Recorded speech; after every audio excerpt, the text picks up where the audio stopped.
মানিক ভাই আমাদের ঢাকা মোহামেডানের জন্য দোয়া করতেছে মন দিয়ে যে ঢাকা মোহামেডান আজকে জিতে। অবশ্য আমরা প্রথম হাফে 10 জনের দল হয়ে গেছি, আমাদেরকে অযথা একটা লাল কার্ড দেওয়া হয়েছে। রেফারি আমাদের সাথে সব সময় একটা কারচুপির একটা ইয়ে করে থাকে, আজকেও সেই একই অবস্থা। অযথা একটা ফাউল, সেটা হলুদ কার্ড দিলেও হইতো, কিন্তু আমাদেরকে অযথা একটা লাল কার্ড দিয়ে আমাদের 11 জনের টিমকে 10 জনের টিম বানাইছে।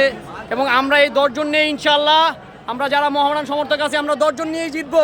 সবাই বলে ইনশাল্লাহ, আমরা সবাই 10 জন নিয়ে আমরা আবানির সাথে জিতবো এবং প্রিমিয়ার ডিভিশনে আমরা ইনশাল্লাহ চ্যাম্পিয়ন হব। এবার আমরা দীর্ঘ 17 বছর পর আমরা ইনশাল্লাহ প্রিমিয়ার ডিভিশনে আমরা চ্যাম্পিয়ন হব ঢাকা মোহামেডান। এটা আমাদের সমর্থকদের সবার আশা। আমরা ইনশাল্লাহ, আজকে অনেক দর্শক হয়েছে এই কুমিল্লা স্টেডিয়ামে। মোহামেডানের অনেক সাপোর্টার আজকে কুমিল্লা স্টেডিয়ামে ঢাকা থেকে আসছে খেলা দেখতে।